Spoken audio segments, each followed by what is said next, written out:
All right, what is going on, everybody? Welcome back to another day of SaberSim's DFS office hours. It is Thursday, August 17th of 2023, week winding down here. We have a two-game MLB early slate kicking off in about 10 minutes here. Make sure to get your guys' lineups in if you guys are playing that slate. We have a four-game MLB main slate later this evening, and we have the PGA event underway after a brief delay this morning. All the golfers have teed off, so it should be a fun sweat for you guys. But for those of you who are new here, welcome. My name is Andrew. I'm one of the coaches over here at SaberSim. It's a show where we go over how to use the SaberSim app, answer any and all DFS-related questions. You can get your questions in one of three ways. One, you can send us an email, support@sabersim.com.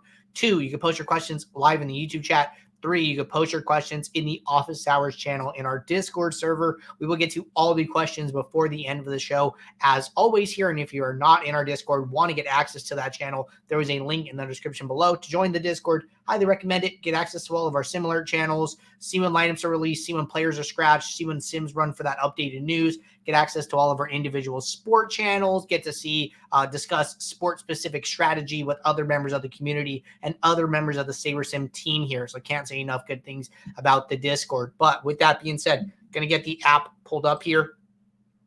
We have two questions in the Office Hours channel to get through. I don't think that these should take very long to do. So if there's a question on your mind, chances are it's on somebody else's mind too. And if you could take the initiative and ask that question for the betterment of everybody who tunes into this show, I would appreciate that, right? That is what we are here to do, is to learn and get better as DFS players. But with that said, first question here from J. Sams Jr. Question says, what is the best way to find good one-offs with a high upside that have been consistently putting up at least 10 fantasy points? Okay, so I think that, keyword here for me, what the part that I really want to harp on here is that have been consistently putting up at least 10 fantasy points, right? I think that word consistently is very interesting for batters, right? And that's just because if we come in here, we sort by projection, we look at the highest projected batters on any given slate, and we click on them, right? When you click on them, you're going to see their distribution across the sims. So basically what happens is we have thousands and thousands of sims for each game here. And then every time you run a game, a player gets a fantasy point, and then it gets put in one of these buckets, right? And then at the end of all of those sims, this is what it looks like. This is what their range of outcomes is. These are the points that they scored at different intervals, right? So we go and look at his projection, right? His projection 10.68. If we go and look at the bucket that would fall under, that outcome is only happening 13% of the time, right? That is a very small number of the time that is happening. Most likely outcome is 18%, and that's about 5 points, right? 0 points is 16%, still more than the average outcome. So somebody might ask, well, hey, how does he have all of these outcomes happening more often than his projection, right? That doesn't make sense. How can he score less points than his mean so often, right? And the reason for that is because he has these 1% outcomes here where he scores 35 points, over 30 points. 2% of the time he's scoring 30 points, right? So what happens is that all of these, very, very high outcomes and these very, very low outcomes, they all end up averaging to about this 10 points here. But the player is not going to be scoring 10 points all that often, right? So that's why it's really important to understand these distributions. Simming it makes us much more aware of what this player's range of outcomes looks like, and then allows us to take that into account when building your lineups, right? So we are not building based off of the average projections. We are taking subsets of the sims and then using the fantasy point scores that the player scores in that subset to build your lineups here. And then the way we are accounting for these players' variances here is with this adjusted ownership column. So if you go into SaberSim and you look at ownership, right? Francisco Lindor projected for about 30% owned in your contest. What this adjusted ownership column is it is our way of looking at the player's ownership and then looking at the player's range of outcomes and then figuring out, hey, how likely is this player to achieve this fantasy point outcome? And the more likely they are to achieve it, the closer these two numbers are going to be. The closer the contest ownership and the adjusted ownership are going to be. And the less likely we feel that this player is to achieve this outcome at a high rate, the bigger discrepancy you're going to see between these two numbers. So when adjusted ownership is much higher than the contest ownership, that is our way of saying, hey, let's be aware that this player has a very, very non-normally distributed range of outcomes here, where their most likely outcome is not this fantasy point projection. And we might want to be careful playing this player in too many of your lineups and assuming so much risk, right? So we are using a negative weight on average adjusted ownership in our SaberScore metric. And what that is saying is, like, basically the higher that the adjusted ownership of your lineup or of the players, we are going to want to include less of those lineups in the top of your pool, right? So the higher the adjusted ownership is essentially being taxed by the SaberScore formula. So some of those lineups are going to get depressed. They're going to get pushed down in your pool. And some lineups with a lower average adjusted ownership are going to get boosted, going to get raised in your pool. So that just tells you, hey, some of these other lineups that are getting boosted are a little less variant, are probably a little better lineups to play overall. So not to say that we don't want to play Lindor, but we are trying to balance all of these factors out to get you to the outcomes that you want. So pretty hard to predict players that are going to consistently put up 10 points. It's basically impossible. So I would try not to think about it through that lens. One thing that I do want to talk about, that remember, we are playing daily fantasy sports, right?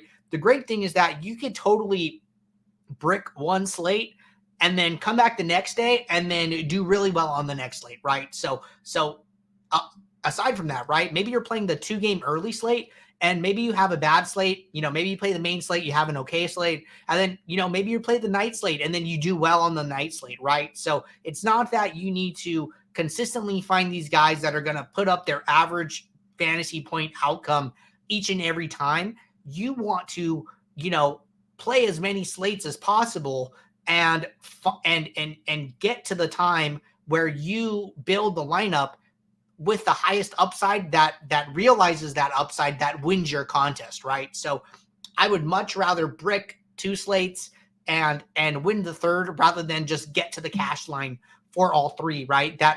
The former there is going to help you to build your bankroll and boost your bankroll more than just getting to the cash line on each and every slate, right? So think about it like that. Be okay bricking slates, and then just remember that you can always come back tomorrow and try again. That's why exercising good bankroll management principles and good contest selection principles are super important, right? So all of that is going to help you, be in DFS for the long run here and have a long-term winning process. So those are my thoughts.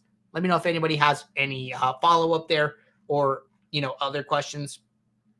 All right, next question here from Snowman. Snowman asked, what internet browser do you recommend using for SaberSim? So, I think that SaberSim works great on all browsers here. I use Chrome. I know Jordan uses Firefox here.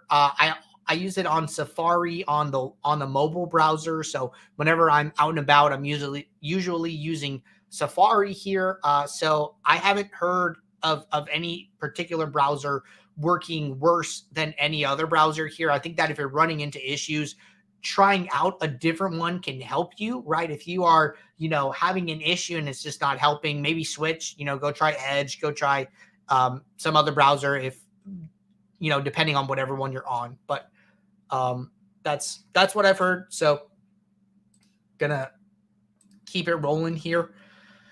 Just looking around, see people continuing to roll in. What is going on, everybody? We are all caught up with questions at the moment here. So while we wait for any last questions to come in here, I'm just going to talk a little bit about Owner's Box here. So if you guys aren't aware, we partnered with Owner's Box at the beginning of the MLB DFS season here. If you guys tune into this show regularly, I'm sure you are aware. But either way, we were the first major optimizer to support contests on Owner's Box. They're an up-and-coming DFS site trying to grow. They just released their NFL contest for the NFL season here, a nice, healthy lobby for week 1 of NFL with a big $50K to first flagship contest here. So check out Owner's Box, check out their NFL contest offerings here. I've been telling you guys that, hey, these MLB contests, they're a little bit smaller prize pool. They're going to overlay a little more frequently. I'm very much expecting Owner's Box to size up their contests for NFL season, for NBA season, and lo and behold,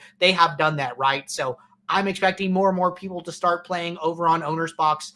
I would really encourage you guys to, if you guys are playing MLB, continue to take advantage of their overlay while it's there, right? You can find reduced rate contests, no rate contests, contests that are fully overlaying, where by the time the contest start, it didn't feel to the point where your $5 entry is worth more than that. It is worth $5.50, $6 per entry, right? That is a great thing. The competition is going to be softer at the moment, right? Than what you're going to find on DraftKings, FanDuel, or Yahoo. I'll tell you guys what, these big prize pools are going to attract attention. People are going to want to start playing over on Owner's Box because $50K to first is a lot of money, right? So best thing you can do, take advantage of the soft competition while it is there.